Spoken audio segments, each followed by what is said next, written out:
Hello, I'm Mark, and welcome to my channel. In this Unreal Engine tutorial series, we will be building a multi-character save and loading system that you can use for your Unreal Engine games. So what we have here is I've got my loading screen set up right now, and as you can see, I've got some test data in here, and as you can see, we've got 3 characters, and within each character, we've got a variety of actual save slots that we can pull from. So if I was to come in, so as you can see, Demo Jones got 2 save instances and a quick, where Mike Cannon's got a quick and a save, and Sid only has the first save of the game.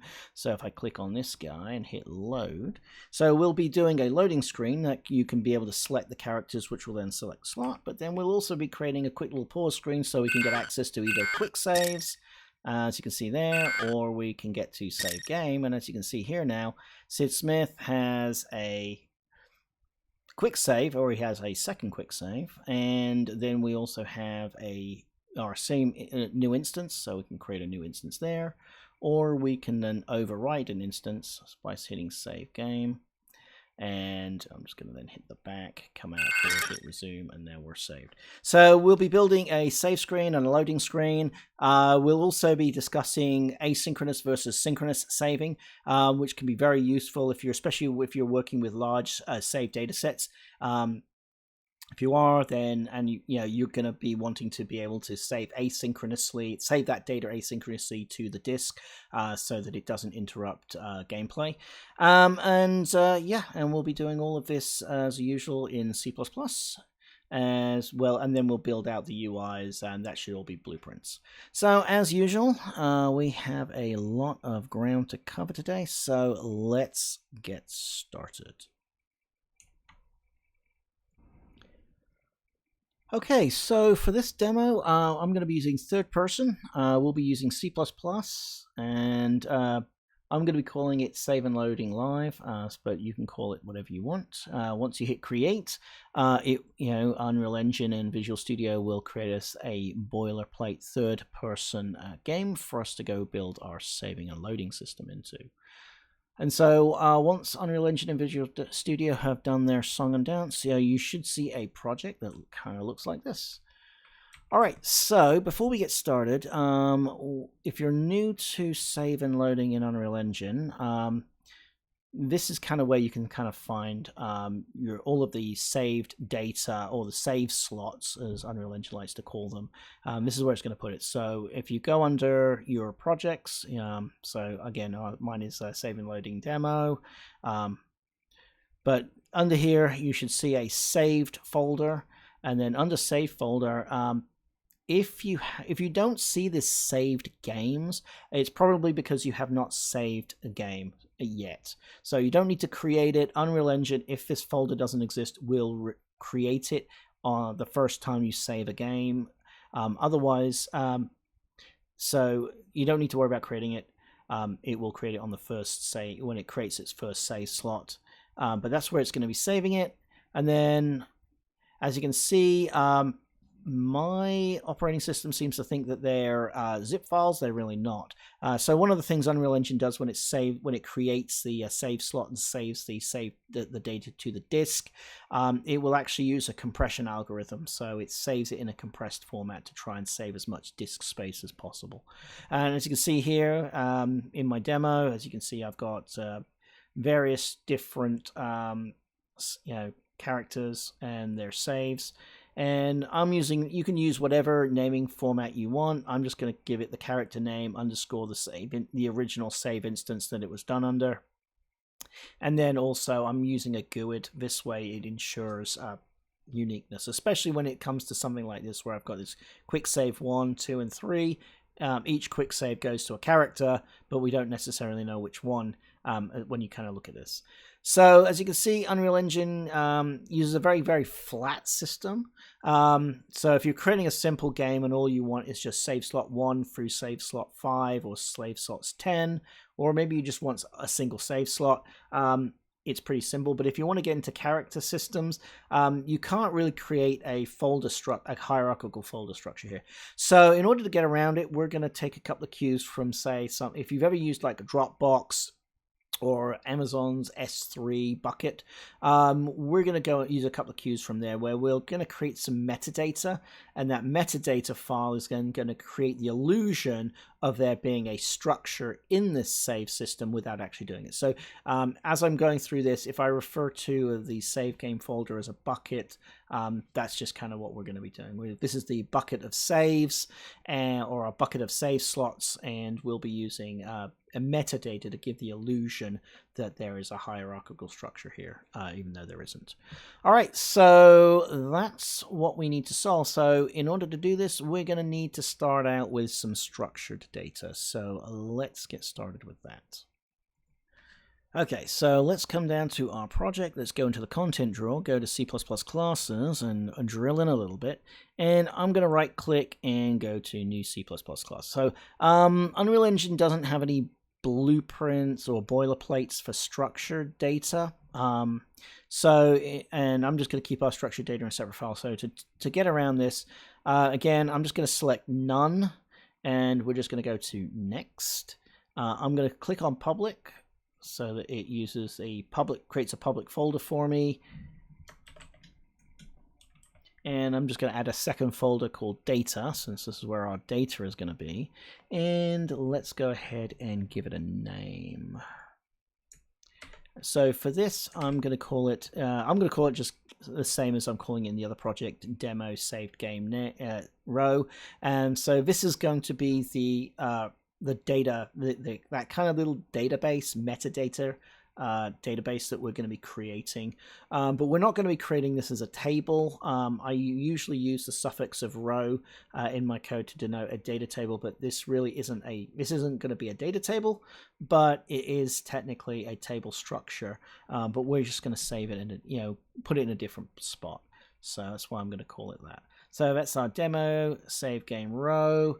And then we're going to hit, say, create class, which is then going to go ahead and create a boilerplate for us, what we can then use to create our structure. I'm just going to hit reload. And we'll wait for Unreal Engine to go ahead and create all of this for us. So,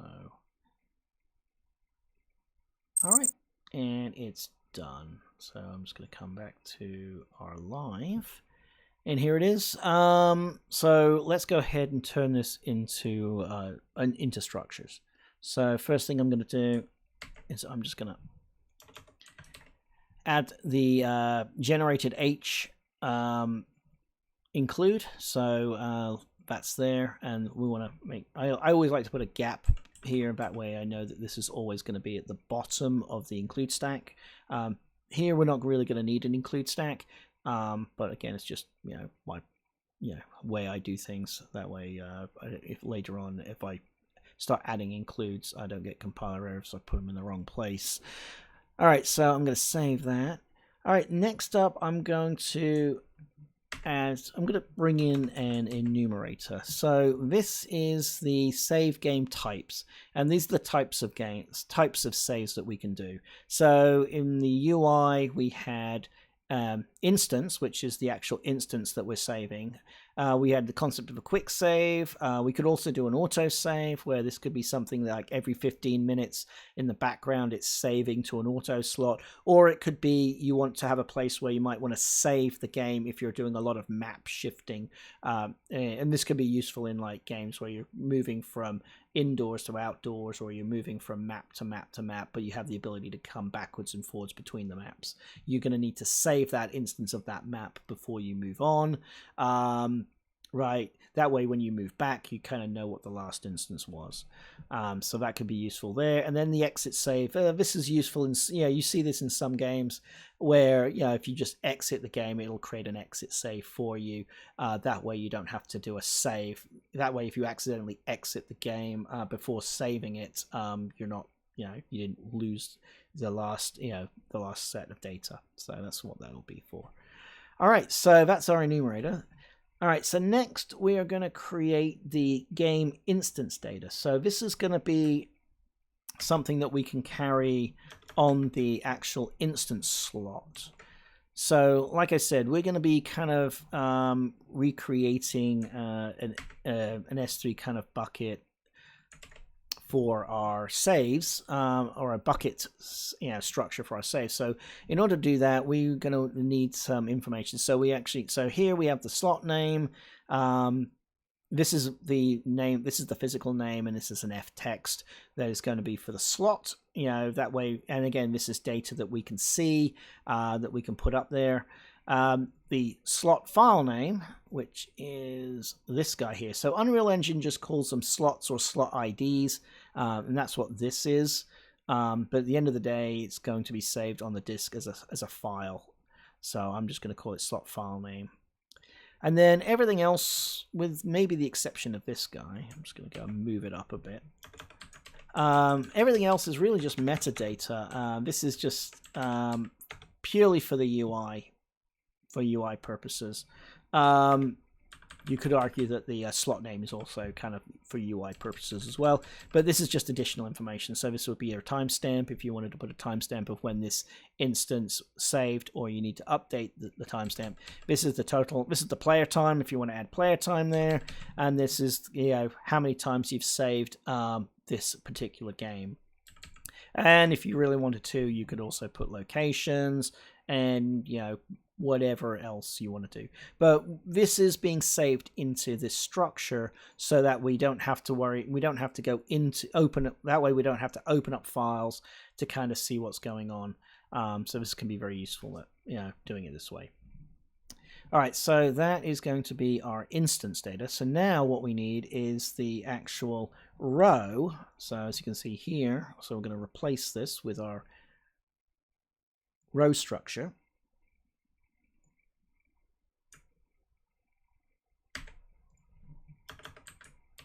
All right, and let me just get this so we can clean this all up. And once I've discussed this, we'll then go ahead and start filling in these functions as well. So I'm just going to do that real quick. So this is the actual row, and this row is going to be how we're going to be saving our characters, our character data. So here we've got a key. I use this. I'm going to be using a lot of maps. So when I store it in there, I'm going to be storing it as a key value pair. But I like to use this key here as a way of self-referencing. And this can be useful if I need to kind of either create a new save slot. As you can see here, it still requires the key back to the character. So it's just something useful that I found. So I'm going to keep that there. This is the character name, F text again. Again, this is going to be used in the UI. And again, it's here. You probably would have the character name on the character as well within the character data. But if that data is being saved in the save file, we still need the reference here. So this way you can actually save the character, have the character name here as well. That way you don't have to open and close slots just to get metadata for the UI. And then this is the table structure for the game instances that are associated with this character. And as you can see, we have a string, and then we have the game instance data here. So this string is we're actually going to be using the slot IDs here as the indexer for the metadata. So, and I'm using a tmap, and that way, and again, this allows me to have the metadata and the string, and it gives me a quick way of looking up the game instance here. And so, as you can see, I've got string here, which is technically this, and again, I like to do this as a way of self-referencing. That way, if I'm saving a slot, I've got the information here, and then I can come back and figure out where in this list I need to update it. Or if it's new, it'll get inserted. So, and then again, number of times saved, create timestamp, and player time. Don't really need this information. Again, this is metadata. I'm probably not going to do anything with this. But if you needed metadata at the character level, you could also save some metadata here too. All right, so those are the two structures. So let's go ahead and do the implementation. So let's go up to the top. I'm just going to go and minimize that. So we have an overloaded constructor, and we have a slot file name generator, and then we have the create key. So let's start with the constructor. So I'm just going to come and say show potential fixes, and I'm just going to get rid of these since we don't need those. All right, so for our constructor, so we're going to use an overloaded. That way it's just a lot easier for us to then just create it by just passing the information in when we create this struct. So what we're going to do is the name goes to name, key is going to go into this file name generator, which is right here, and then we've got this save type, which is our enumerator, number of times save. So if this is getting created, it's going to be the first time, and then the timestamp is going to be now. So it'll generate that now stamp. All right, slot file name generator. So this is how I'm going to create these slots. So if we bring this up again, this is the slot file name. So this is how I'm going to generate it. If you want to generate it a different way, that's it's up to you. There's no right way to do it. There are some wrong ways, but there's no real right way to do it.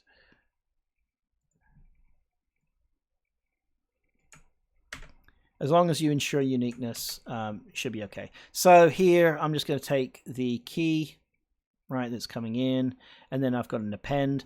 I'm actually going to go ahead and do an underscore. And the reason why I would prefer I'm going to do an underscore is because some operating systems don't like a file name to have a dash in there. So I'm just going to use the underscore. Or space. Usually you see it in the Linux brands or older Linux.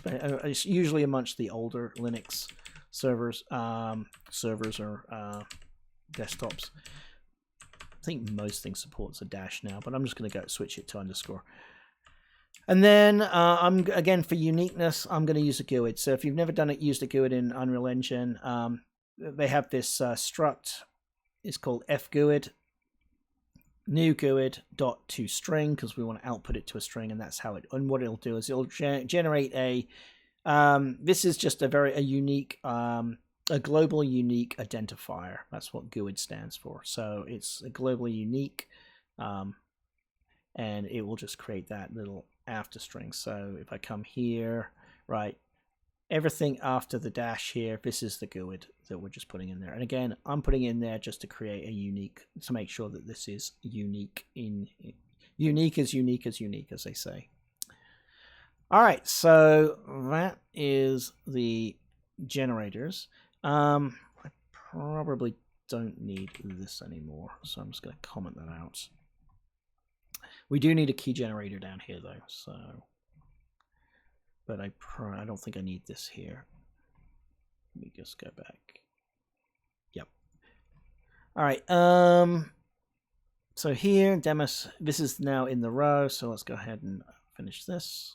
So, do potential fixes.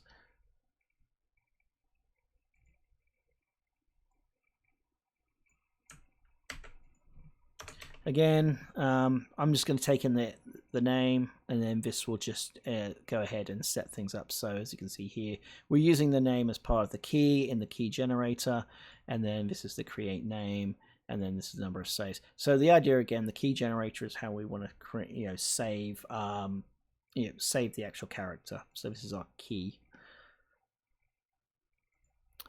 And I'm just going to create the key generator function here. And this is a static, so that way we don't have to have an instance of this. We can just call this off the class itself.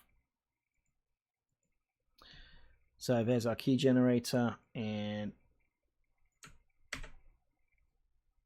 all I'm going to do is I'm just going to take the name to string, replace, and then again replace the white spaces with underscores. And again, I'm doing this that way in text. It's okay in the UI, but again, because some operating systems don't like white space or dashes, we're just going to convert everything to an underscore. So that's how you can do a replace to a string on a literal on an ftext name, and that will be saved into here, and it will returned back here, and then that gets saved in our key slot. All right, so that is it for our data structures. Pretty simple for this solution. So next up, we are going to, the next structures we're going to need are the actual save structures themselves. So to do that, we will head back to the solution or the project and go ahead and create our next set of classes. Okay, so next up is going to be our save slot classes. So let's come back into the content drawer, come to classes. So we created a public folder with data, but but we don't see it here, and that's because Unreal Engine will only show classes in content drawers. It doesn't show structures. So if you don't see it here, don't panic. As long as it's in your C++ solution tree, as long as it's here, right, you're fine and it will compile. All right, so let's go back to this guy, and let's right click, go to new class, and we're going to need some save classes. So Unreal Engine does have some templates for that, but we need to go to all classes to find it. So if you're in common, just come to all, and all you have to do is just type save, and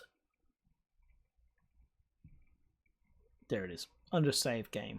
So let's just save game. So as you can see here, I'm just going to close this. Here is our save game. It's under object, and you can either choose save game or local player save game. This just adds additional things to it. We're just going to go with a generic save game for this tutorial. And I'm going to hit next. All right, so I'm going to actually create two save classes. And the first one is going to be the SaveGame Master. So this is how we're going to get around the flat system within Unreal Engine. So this is SaveGame Master. I'm going to make sure this is public. And I'm just going to call this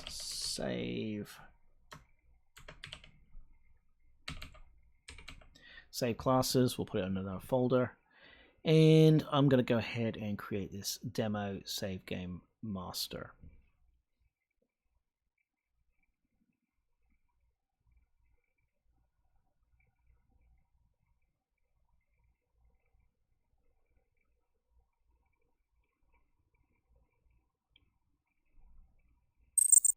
Okie dokie. So now that we've got the demo SaveGame Master, let's go back to Visual Studio, reload.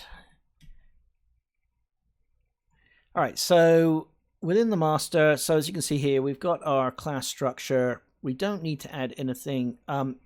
If you had other structures, you can put them into the include up there, but we're just going to go with the generic right now.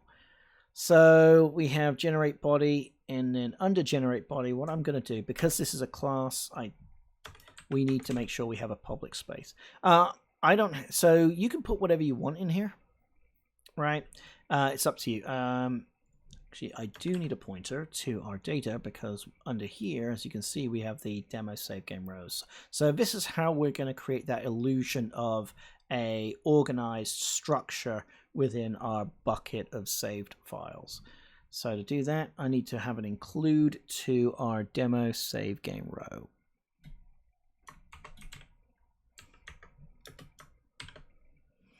// there's data, and there's the guy that we want, and that now goes to green. So this is going to be the master slot. So we're actually going to have a master slot which is going to be global, right? This is our global slot. It doesn't show up in our loading screens and the saving screens. It's a slot there that's going to work for us under the hood, and that's where we're going to be putting our list of characters, and as well, and the structure that's going to be holding how we map a character to the slot. So again, this is our character, and within that character, this is how we map our characters to our slots, right?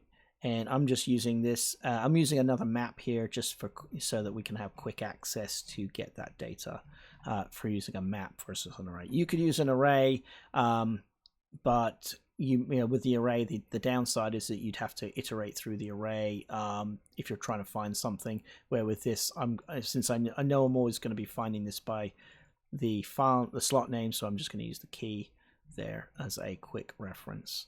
And it's the same thing when we come back to here. The file name, the F name here is the key, which is inside the row. So it's self-referencing back to here. So I've got a quick lookup. But you can also have things like this is the last character. So this is the character that I played last, and then this is the actual game instance as well. So you can save this information up here for, you know, character last played. You could also save if you have sound volumes. This will be a place that you could put it in a global spot. That way, this information always loads. So this will always load up first when the game starts, before you get to pick a character. So you could put it in here. So this is a good place to put global information that you might want to save. I'm going to keep this commented out since we're not going to be doing sound saves, but if you're interested in that, I have some videos. I can put a link to that in the comments below, or in the description below, I should say. But yeah, that's kind of where I kind of put things. So I'm just going to leave this commented out for now. But this is the master save slot. And this is where we're going to have our meta table. That's where that's going to live. All right, so then the next save slot, and we don't need to do anything here, so I'm just going to go close that. And again, make sure it's public, and then I'm just going to make sure everything's blueprint read-writable here if you want to access this through the blueprints. Again, just making sure it's read-writable because it's going to have to go both ways. All right, next we're going to create another save slot, and this is going to be the instant save slot. So let's go back to our project. And let's go into the content drawer, go to classes. Now that we've got our first class here, of course it's under save classes, we now actually can start seeing the public folder. So I'm going to right click, go into new classes, go to all, say save game, and I'm just going to go and create another save game slot. Now this slot, I'm going to call it demo save game, but it's really just the save game instance. So this is all the data that you want to associate with the actual game, with the character on the game. So that's going to go there, public, save game, make sure it's going to go into the right place. Let's hit create class. And let it create that class for us.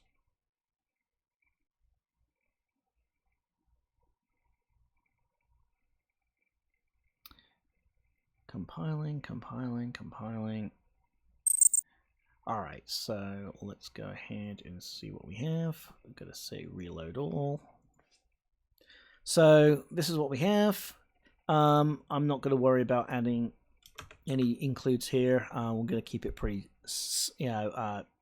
normal. But if you had additional data structures pointing to different things you want to save, you can add them in. Under generated, I'm just going to go and copy this over. So for this, so this again, this is all this is all data that you want to save.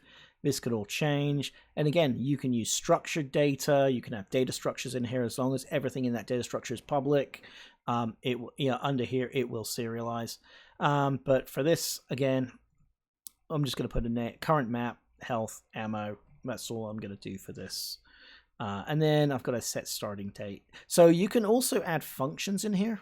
So you don't need to worry, and because again, functions don't get serialized, but if you had like complex things that you wanted to do, like you wanted to save certain things to the map, you can certainly add logic in here. None of that gets saved to the disk. The only things that are going to get saved are the properties here. So let's just go ahead and fix that real quick.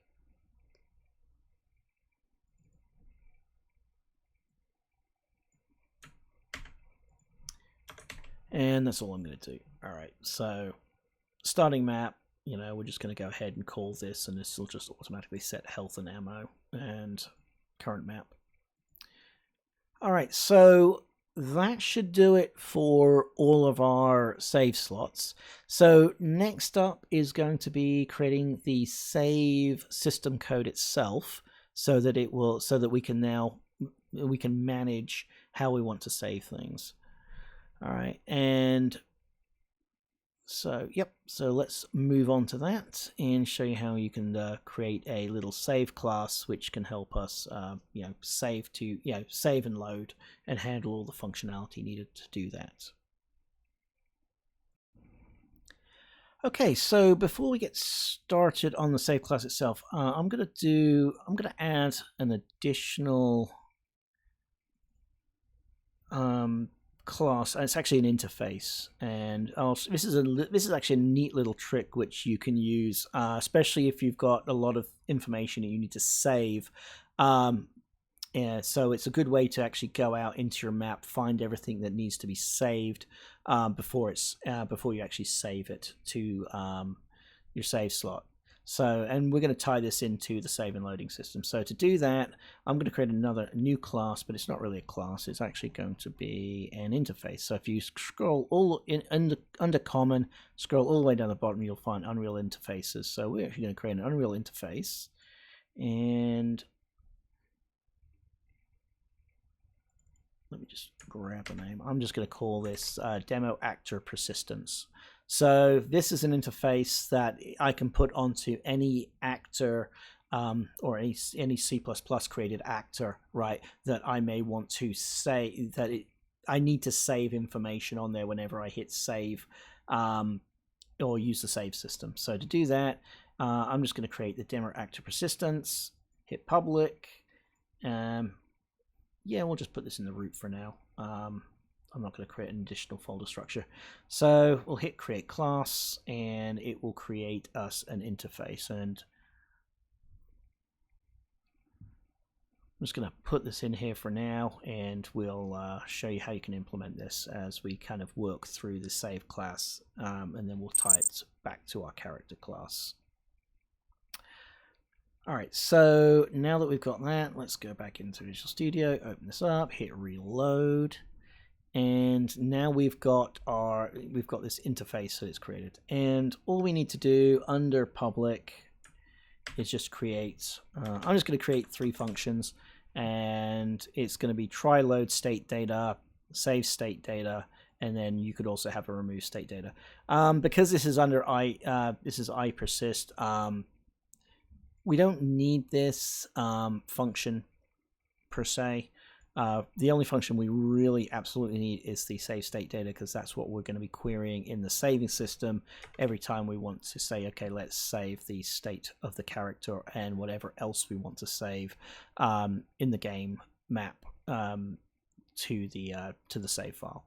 But because this is has to do with persistence, which is saving and loading, I'm just going to put this here and put this here too, just to kind of keep things together. All right, so that's done, and that's all we need to do here. So let's now move on and create the actual save system so that we can easily save and load our games. So to do that, let's go back here and come in here.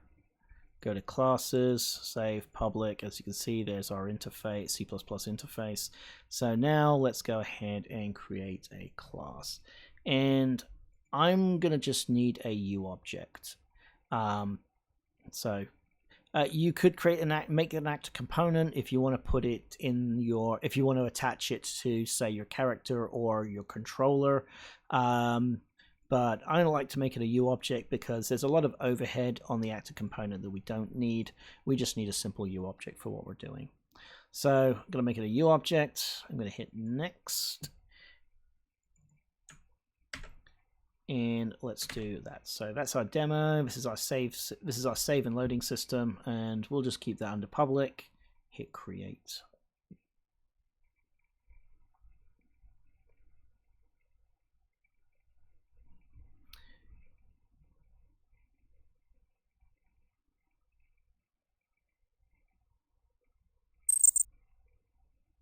All right, so now let's see what we got. So again, this is just a standard little U object, and so we'll start filling this out.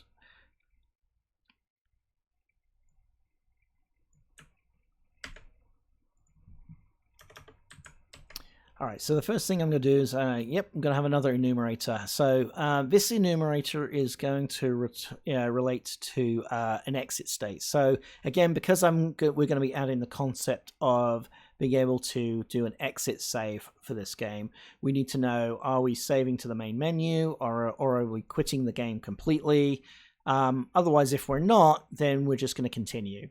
And this will kind of work into our logic. So when we hit save, it's either going to be a continuation of what we're doing, or we're going to be saving and exiting out of the game, or exiting out of the instance of the game, so we could load another game. So that's what that is. Next, we're going to be using some dispatches here. So we're going to be using. So I'm going to be declaring some dispatches, and then we're going to make. So if you've never worked with, these are delegates, right? And this is how you do it in C++, and these are going to be multicast. So the first one is going to be on SaveGame update. So this is going to be fired every time we save a game, because what we need to do is we need to be able to call the actual SaveGame function within the context of the map that we are in. So that's the best place for it, so that's where we'll call it. So when we fire it, we need to make sure that the map is listening for this, so that it can then fire its little piece of code and do what it needs to do. And that is going to take a string, and this is the slot name. Again, that's what I call it, slot file name. The exit state, which is our new enumerator here, and then we're also going to have, is this asynchronous versus synchronous, right? And this is going to be how we decide that we're going to save the actual data to the disk. So for this demo, I'll show you how you can set up for both async and synchronous saving.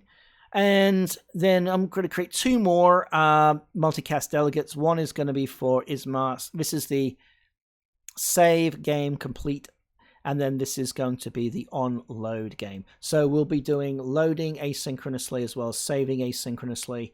So we'll show you how you can set up for both setups. If you're going to do async, then we need to have a callback. There's a callback, and then that callback needs to be able to bubble up to whatever else is listening. So with async, usually you've got a delegate that goes to another delegate to go where you need to go. So those are the only dispatches we need. Next up, for this guy, I'm just going to put it. We also need to make this blueprintable, default to instance, and edit in line new. So I'm going to add those tags to the class on the generate body. As far as the headers go, we are going to need some information here. So in addition to the object, we're going to need to reference our saves as well as our data. And I'm going to say this is include so there's our save class. So there's the master, and this is the instance, and then we need the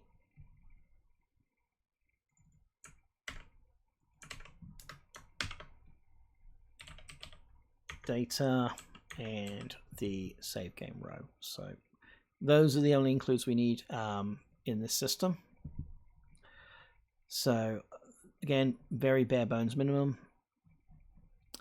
All right, so under the class itself, scroll down.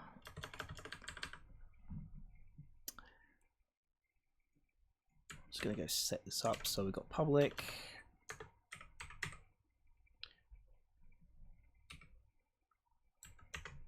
protected,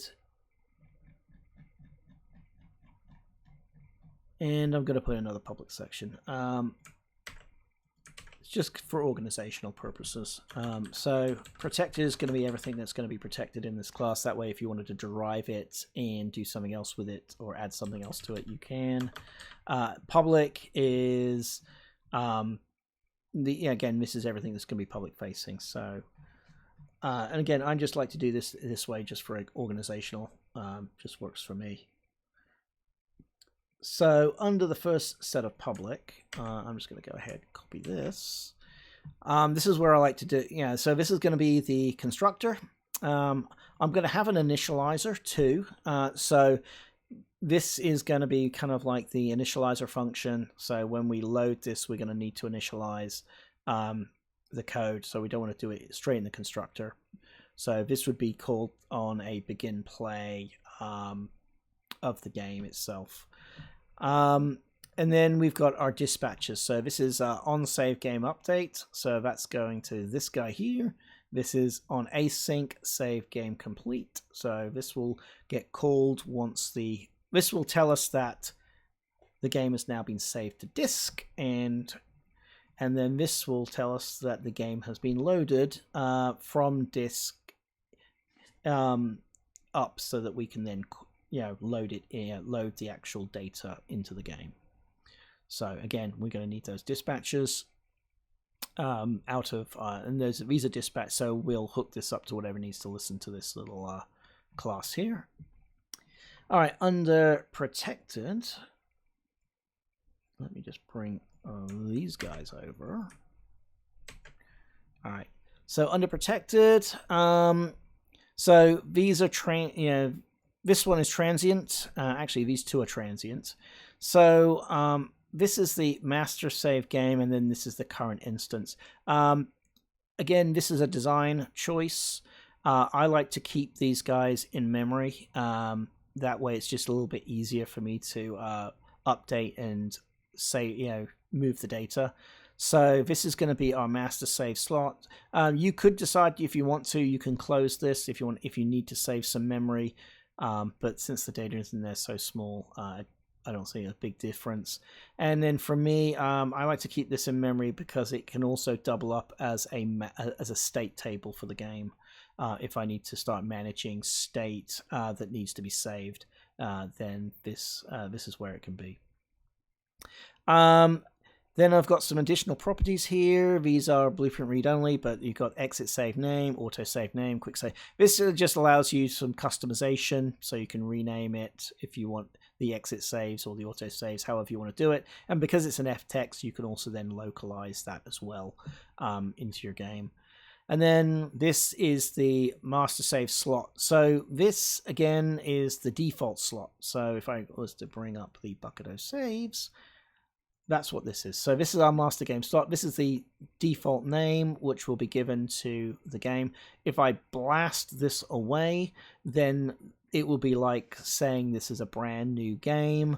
So this is kind of what I'm looking for. So this is our global.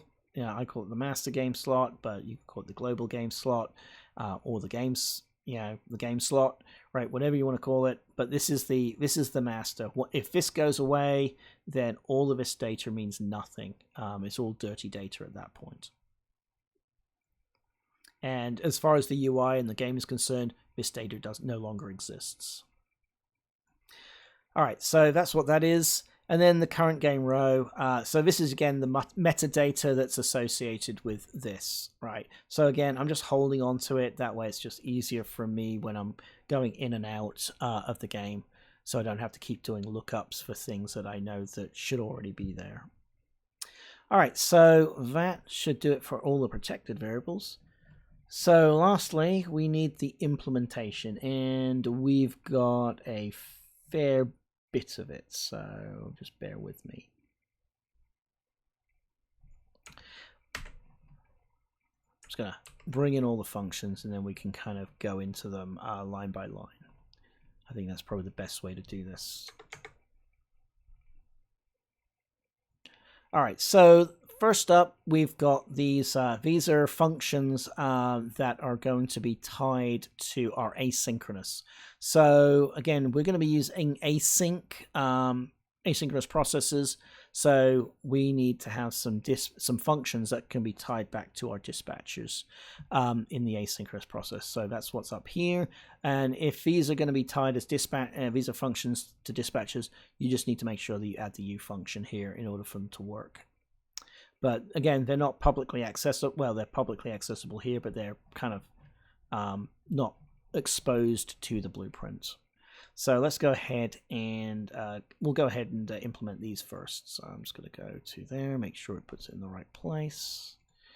So I'm just going to go grab all three of these, and then we can just do them all at once.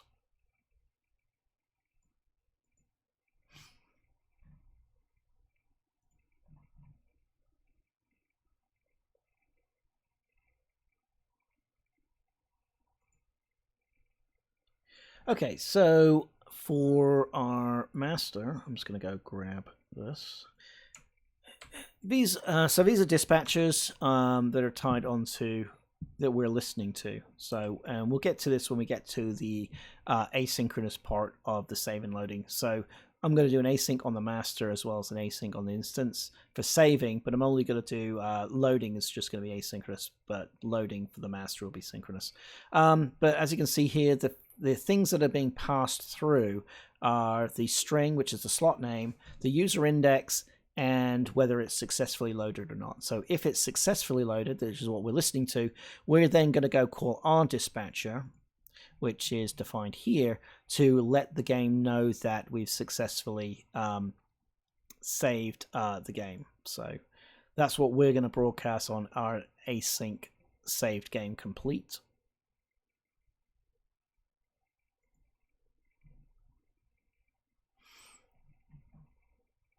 If anything's listening to that. And then what we have is the instance save, and we also, so this is on async save game complete. So I'm just going to double up on this dispatcher. It doesn't matter if it's going to be for me anyway, that if it's the master file or if it's going to be the save game instance file.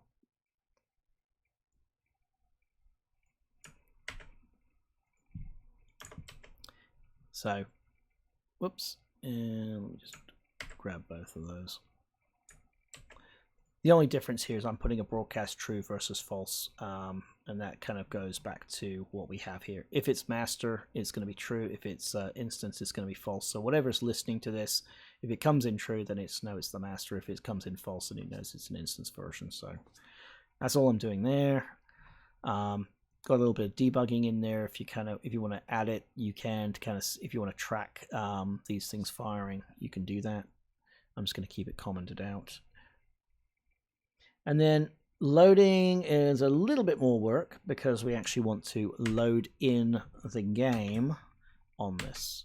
So as you can see here, process instance load complete. Again, it's sending this, it's sending the string, but this time instead of sending a success, it's actually going to send the game, or this is the actual object, pointer to the object, right? So because this is a object pointer, I'm going to make sure that this thing is valid. So we're going to do an is valid, make sure this thing's valid. If it is valid, then all I'm going to do is I'm going to take this, which is in a use save, and cast it up to what I'm expecting, which should be the demo save game instance.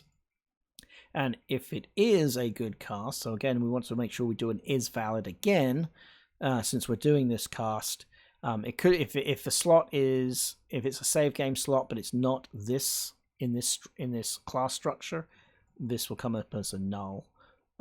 So again, we want to ensure that this is what we're expecting. So if this is valid, then what we're going to do is we're going to do an on-synchronous complete and broadcast true. Otherwise, if any of this fails, we'll broadcast false, which means that the game did not load.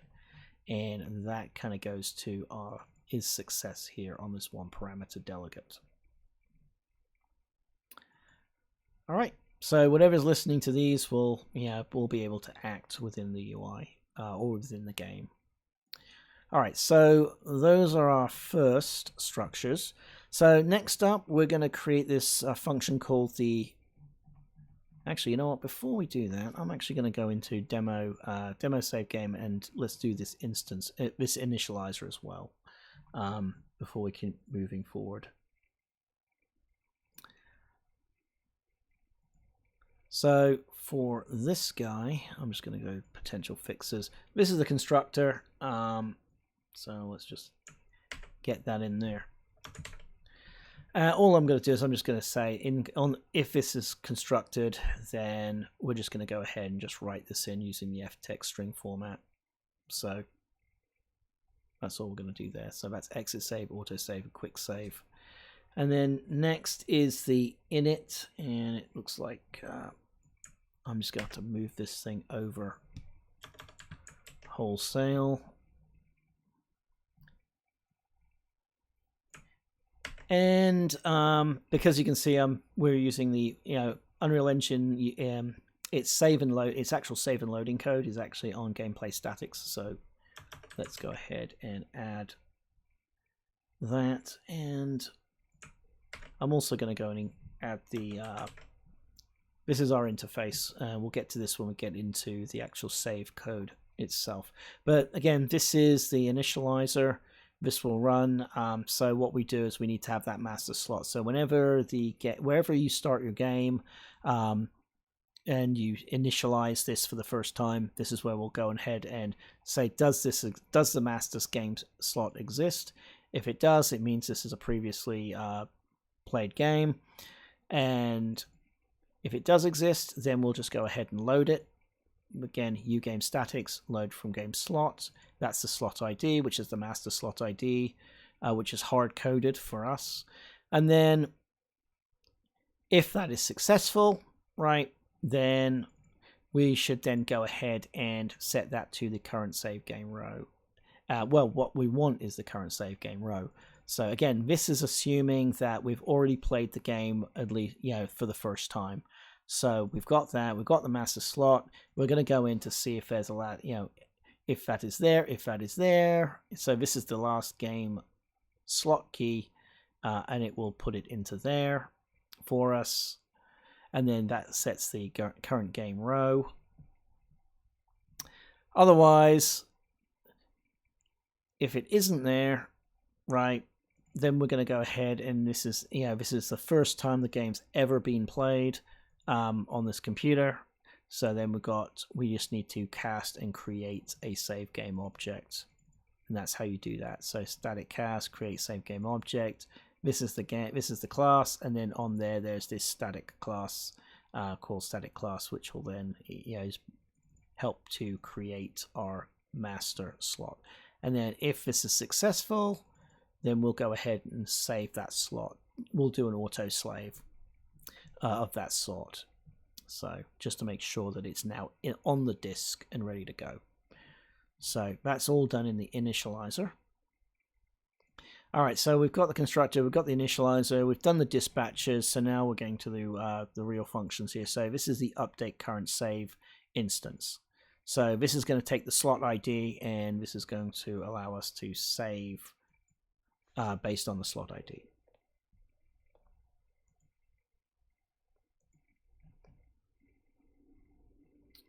So let me just go find that in my other.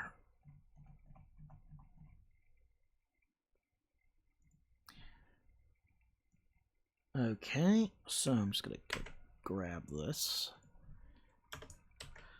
So this is what we're going to do to update the slot information. So there's a lot here, but when this function gets called, what we're going to do is we're going to update the number of saves. So we have the current save game row, right? So this is the current save game that we're working on. We're going to increment it. So we're just going to do this overloaded operator here, which is a plus equals, which says take this and increment it by 1. And then times played, again, we're going to use this plus equals, gameplay statics, right? And then it's the get real times in seconds, which is this. So what we're going to do is, this is the number of seconds that the game has been played, and then we're just going to update, we're just going to add that onto this. So that's how you can figure out keep track of how much you've played on this character based on this save instance.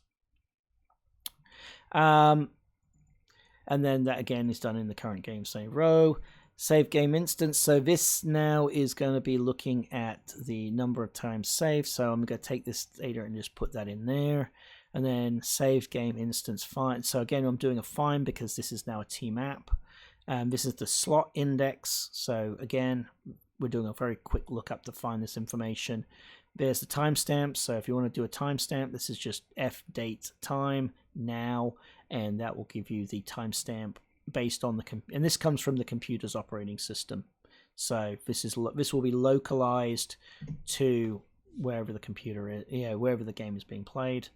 And then we've got the total save total play time. So again, this is going to come from the current save slot total play time, which is up here. I'm just going to go ahead. So this is on the row, and then we update on the actual save slot itself. So that's kind of how that's breaking down. And then once we've saved the actual instance information to the row and the save slot, then we're going to go ahead and update the information on the master. So on the master slot. So there's our, and to do that, we're going to say save game slots, add key by key, and so that's again why this is self-referencing. So all I do have to do is just say put the key in there. The way add works on a map is if this key already exists, it will update this information. Otherwise, if this key doesn't exist, it will then add it. So we can just use the add there, and it will do both, an add or an update. And then you've got the master save game, last slot. So that's the last slot, and then this is the last game. So this is the key, so that we can look up in this table if we need to. And then this is the last, so this is the last character. This is the last game that we played. And so we're updating all that information on the master before we actually save it to the disk. All right, so that is that.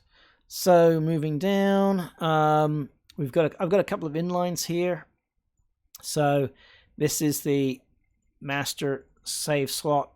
So that's going to return our master. I'm going to make it a constant. So this is read only. And then we've got a demo row. So this is the actual row structure. Again, constant.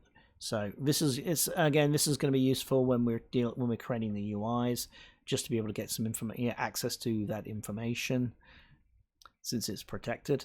And then so next up is the try set current save game row. So again, this is going to take in the slot, the user index, and it's going to take in the F name, which is the character row key. This is the key that we're going to use to make sure we save it to the right character. So let's go do this one. So this is the try set current save game row. Usually what happens here is that we've got something coming in by reference, and then we have an index. And so, but because I've got something coming in like this and it returns a boolean, I like to use the keyword try as a prefix. If it tries and it succeeds, it'll return true. If it tries it and fails, it returns false.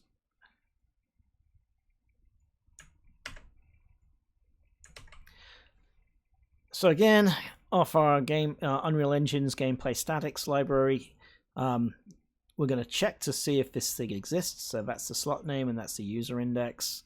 So if this already exists, right, then what we're going to do is we're going to go into the save game row, and we're going to go ahead and check to see if this guy exists, because what we want, and if it exists, we're going to return true. Otherwise, if it doesn't exist, it's going to return false. But what we're doing is we're just updating the current save game row. So we're just setting this. This is just a setter function, but we're going to make sure that there's some checks done first, so we're not saving bad data. All right, next up is going to. So after that, we've got set current, the get current save game instance. So I guess then some more getters. Again, just getting access to the current save game instance or the current, and this is the get. This is the setter. So if we needed to set it, it just takes the value in and just puts that in there. So it's just a getter and a setter.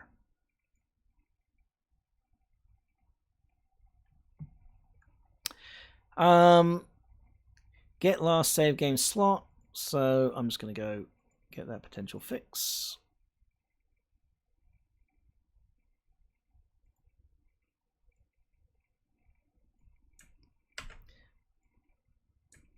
So again, this is a getter, but it's bringing back the slot ID of the last save game slot. So again, check to see if this thing actually exists. If it does, then we'll pull it from there. If it doesn't, then we'll just return an empty string. So that's all we're going to do there. Again, very important just to make sure that this thing does exist, since it's a object pointer. Otherwise, if you try and access something that's null, that'll crash your game. So that's kind of why we're doing that there. You can do it this way, or you can put an is valid. Either way works. All right. Next up is the call save game. So what this does is it's going to take the slot ID, the exit state, and whether it's asynchronous. And all this does is it's a function that is going to, it acts as a repeater. So this function can be called anywhere, and what this will do is it will broadcast up to the actual piece of the actual thing that is actually going to do the saving. So for me, it's going to be in the map. That's where I'm going to run that code, because it's just local to the map. You could put this in the control. This could be in the controller, it could be in the character, whatever's listening to the call save game. So this can be called from anywhere in the game when you want to do a save, and it will just broadcast it to the place that's actually listening to it. So we're just going to do it's just a repeater.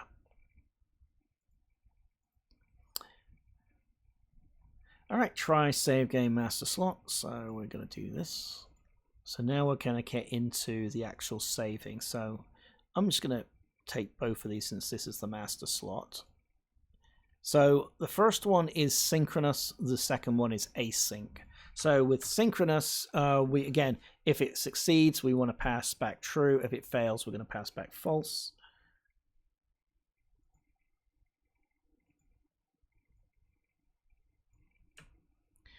So for this, all I'm going to do is I'm going to take this slot, take the slot ID, right, which is the master save game slot ID, and just save it. And if it succeeds, it'll return a true. If it doesn't, it returns a false. So we can just go ahead and do that. So for synchronous saving to disk, pretty simple. For asynchronous, it's a little bit more involved, because now we're having to work with asynchronous dispatching. So when using the asynchronous approach, first off, we're going to need to create this async save game to slot delegate. So again, this is a delegate that is part of Unreal Engine, and you're going to create this. So this is our save game delegate. You could also, it's also referred to in other places, in other languages, the callback function, or callback variable, right? So this is the callback. So what's going to happen is it's going to go, and then we're going to bind this callback to our code. So on save game delegate, there's a bunch of ways you can bind to this. You can bind to lambda, you can bind to ufunction, or you can bind to uobject. I'm going to bind to the uobject since this is a uobject. So, and this is just how you do it. So object to bind is this. So we want this to, this is a this pointer in C++. So we're going to tell it to bind back to itself or to this class here. That's what this is. And then this is a reference to the function that we actually want it to call. So when this completes, it will call process master save complete, which is up here, and when this thing gets fired, it will bring back the success, and then we will then bubble up to whatever's listening to our save class to then say, okay, the master file just went and updated. So then, and this could be where then you could say, okay, well, in the UI, if it's listening, it will show, hey, just save the master, or just save the instance. So that's where that is. And then under gameplay statics, there's the async save game slot. So again, these are all the functions in there, and we're just using the async save game to slot. So there's the slot, right? This is the class. This is the slot ID, which is a string. This is the user index. Should be. Let me just double check.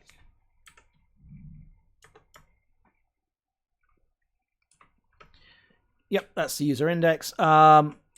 Most games it's going to be 0. But if you do need to change the have that, then you might want to pass that through on this function. So otherwise, and then this is the delegate. So what's going to happen is this thing's going to execute right asynchronously, and once it's saved, right. So this is going to execute on a separate thread. Which is not going to be, so this isn't going to be saving on the game thread. This will be separating on a background thread, and when that background thread is finished, it will fire off a function on here, which will be done, and then that will fire back up to, then that will then process whatever's listening to it. So, and that's what this is. So, let's just go ahead and just close this real quick.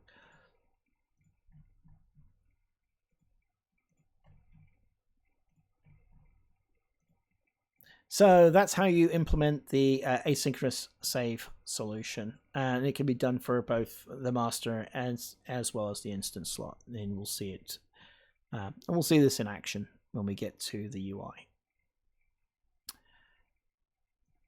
All right, next is going to be, we need to do the same thing. So this is going to be, we're going to be doing the same thing, but now for the game instance. So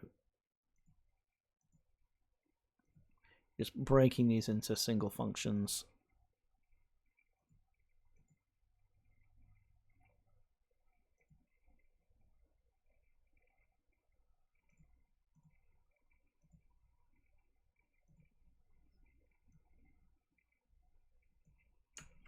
All right, so since this is the instance and not the master, we need to first check to make sure that this slot is valid. So what we're going to do is we're going to go into the master save, and we're going to go see if this key is there, right? If it's not there, then we've got a problem. We're going to go and then we'll return false.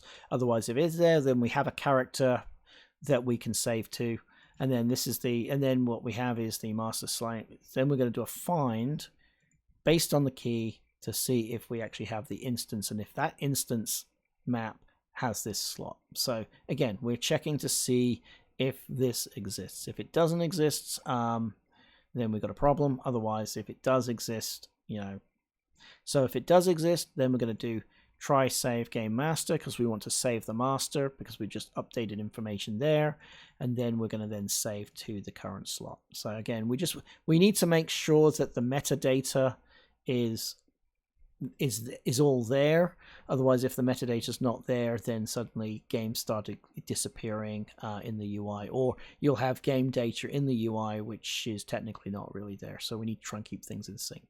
So if all of that works, we will return a true if it actually gets saved. And again, this is synchronous. Otherwise, it will return false. Async. Similar process when it comes to this part, right? The only difference here is because we're running async, instead of doing the try this, we're just going to run this. And we're not going to wait for it to come back. We're going to assume that it's going to come back. And if it does, then we'll fire this. You could technically add this code under the blah, blah, blah, blah. Under here, you could put that there, but then you'd also have to transfer a lot of the other information as well, which is not what I want to do. So, because we'd have to hold on to the slot while we're waiting for this to process. So, but yeah, save the slot async, and then once it's saved, then we'll save this async. And again, the same idea. This is the delegate. We're going to bind to the delegate and then we'll go ahead and process based on the current game instance, the slot, the user ID, and the delegate. Alrighty, so that's how you set up for synchronous or asynchronous saving. Alright, next up is going to be in our list of functions, try create new SaveGame instance. So let's go ahead and set this up. So these are now all helper functions.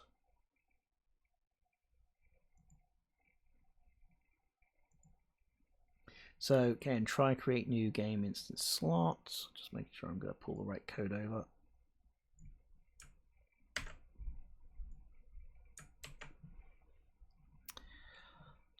Oh, so I do have a key there. All right, so let's go back to our master.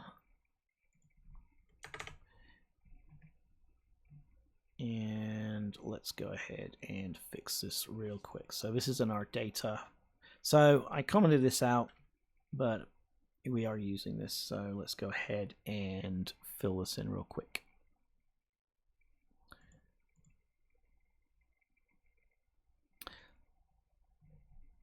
So let's see, demo game instance. There it is.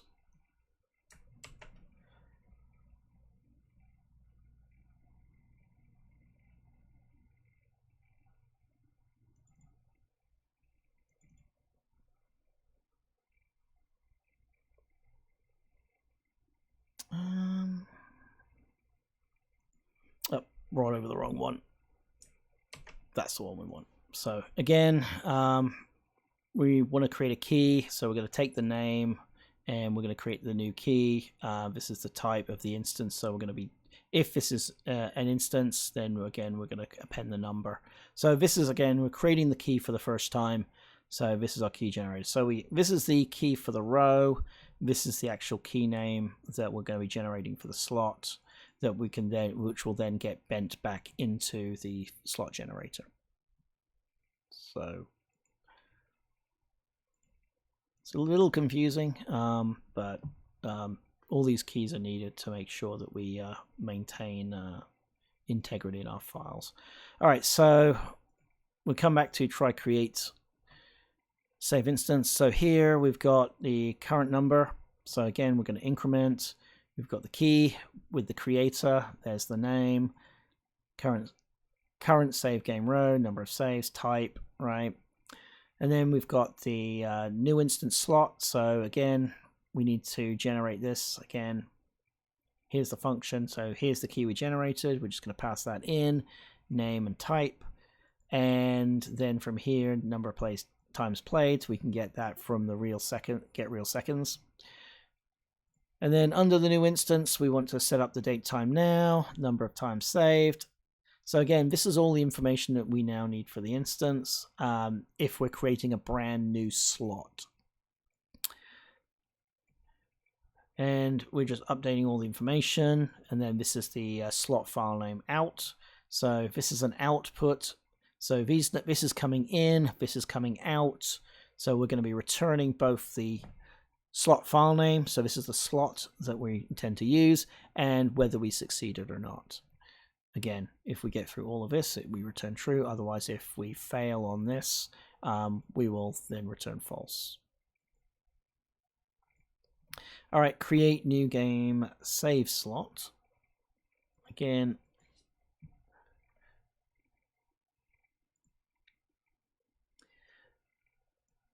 so this is another helper function.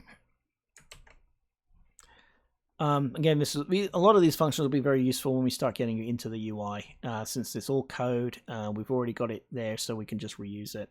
We don't have to do as much scripting in the UI to get at this information. So current game slot. So again, this is our constructor. So again, this is the character row. So name, character goes in, master save game slot, and so if this guy doesn't exist, so we're doing a find to see if it doesn't exist, so this will actually return a object, right? So again, we're doing a quick little pointer check. If it doesn't exist, then we will go ahead and add it. Otherwise, if it does exist, then we will not add it because that character already exists for that key.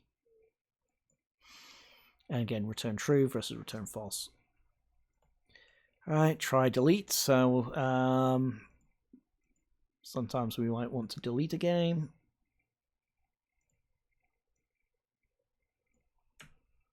And we may also want to delete a character too, so we need to have that process. So this is deleting the character from the game. So if we've deleted all of the character's slots, then we can delete the character. So again, master game, select game slot. This is where, so this is a check to make sure that we've deleted all of the, so we've cleaned up all of the save slots for this character before we delete the character. And in deleting it, all we're doing is we're just going to go ahead and remove the character from our map. And that's, so again, we're just going to use the remove, and then we will go ahead. I've got a little note here. You could do this synchronously or you could do this asynchronously. I'm going to do this synchronously here since this is on the master. So we're just going to run that. And return a true if it succeeds and a false if any of this fails.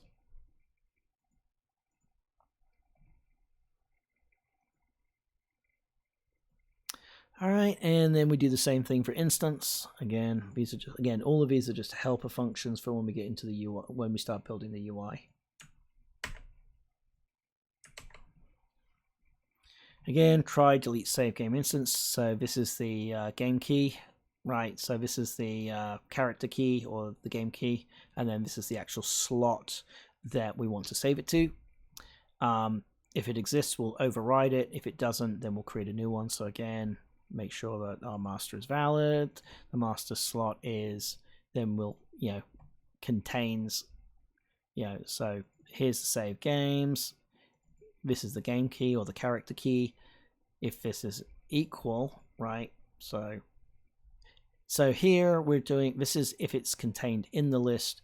This is to check to see if it's the actual current in there. If it is, both those checks are valid, then we can go ahead and check to see if the slot exists here. And if a slot exists, then we can, again, since we're deleting it, we can go ahead and just, remove it from the slot. So this is the call to actually delete it from the file system, and this is synchronous. There is no async version of this.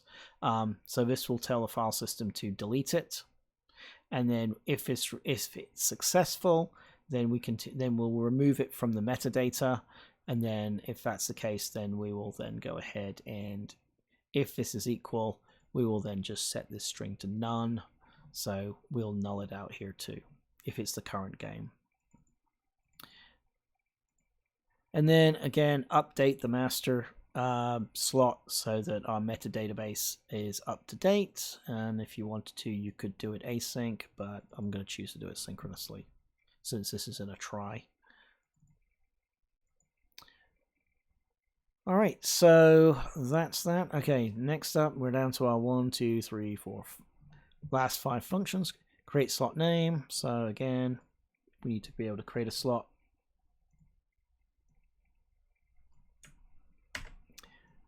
Again, just a little helper function here. So because I'm using enums, we need to take an enum and return a ftext. So these are our pre-selected names for what these are. Again, this is for UI purposes.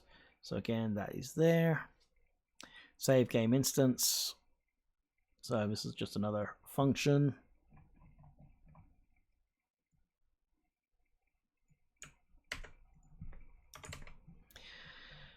Again, master slot, save game row, save game instance, get keys. So because this is we're saving everything in a map. We want, if you want to query a map as if it's a loop, then what we do is we have to query it. We have to query it by the keys, and so this is so we're going to query it by the slot IDs, and we're going to go, and this is how we're going to do our checks. So and And this is where we're going to decide whether we're going to actually save, do an asynchronous save versus a synchronous save based on the exit state. So if this is set to continue, we're actually going to say async is actually true. Otherwise, if it's an exit save, then we are going to run it as a synchronous call to the disk. So again, exit state, check, set the flag. Once the flag is set, then we're going to go loop through the slot to find the slot that we want to save it to, and we're going to be finding it by the type. So,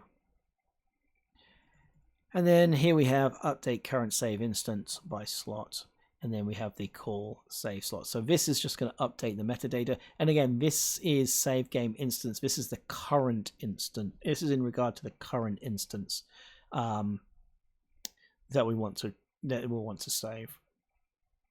And then slot exists, and then passing along the async flag. So this is again going to send it up to the thing that's actually going to do all the work. And then if we get, and then that's why we have this return here, right? So this means we are going to return out of the function if we're successful. If we don't find what we're looking for, then we have to create a new SaveGame instance slot. So check to see if we have an existing. If we have an existing, we're going to override it. Otherwise, if we don't, then we need to create a new slot name type, and then we'll then call this and then exit out. So it does it kind of does two things, or tries to do two things, right? It'll either say overwrite or it'll create new. All right, save map state actors. So this is if you wanted to save. This is how we're gonna. This is one way of being able to save data on your map. Save any actors that need to be saved. This is the reason why we created that that interface. So I'm just gonna copy over the data real quick, and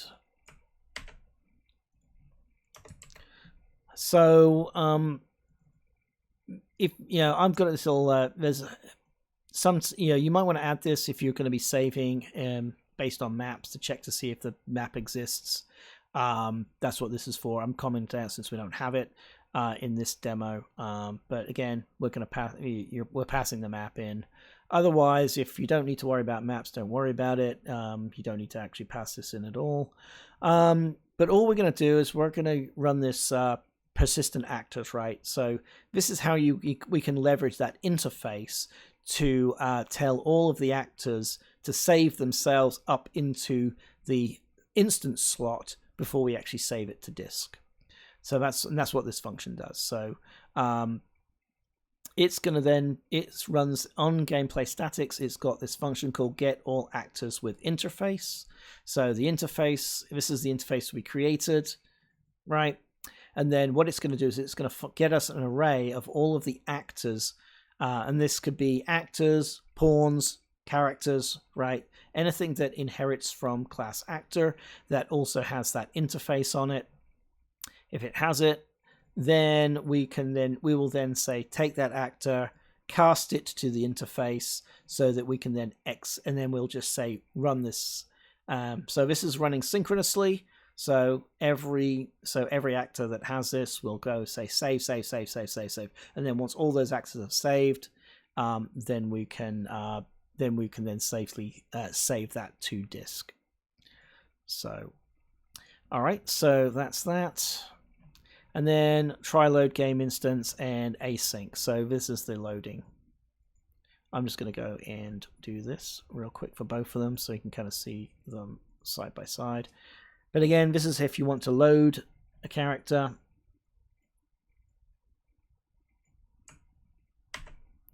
So the first one is synchronous. Okay, so again, we're going to wait for the file to be loaded up before we bring it in. So again, gameplay statics does exist. So again, we want to make sure that this file exists first before we actually run this load from game slot. So what's going to happen is we're going to pass a slot in, the user index, and run this function, and then we're going to cast what comes back to the demo. This is the instance again. This is the data that this is the data that we want to load into that, whatever we're loading, right, into the game. That's the instance. Check to see if it's valid, so it's a good cast.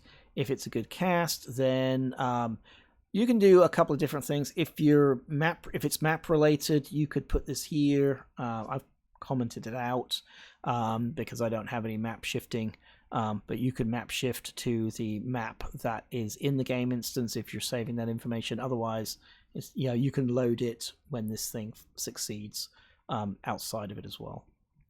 And again, if it succeeds, it returns true. Otherwise, if it fails, we return false. And again, for async,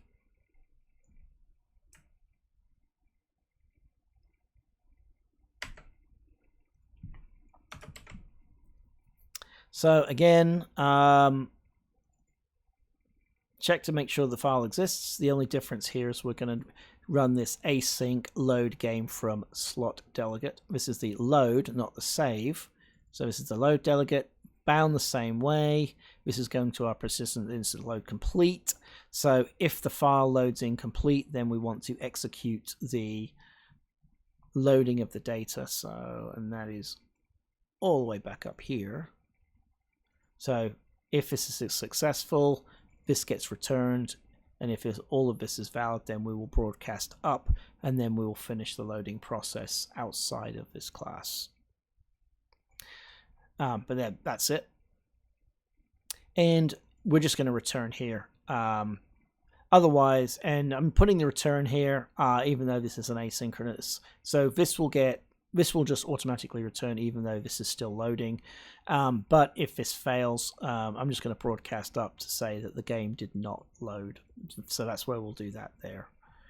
This will only fire, well, actually it will fire if this fails too, but I want this to fire in case this fails as well.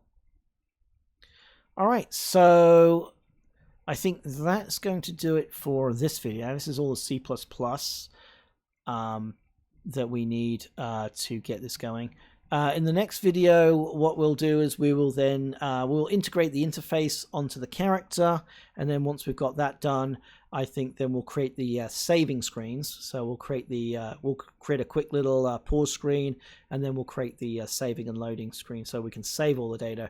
And then I think in the third video we'll create the loading screen so that we can then pick the character, and we'll do it that way.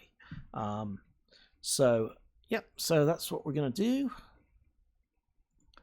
So, as always, if you like what I'm doing, feel free to like and share my videos, as well as subscribe to my channel. If you have any questions, feel free to leave them in the comments below, and I'll try and get back to you as quickly as I can. And I'll see you guys in the next video. Cheers, and have a great day.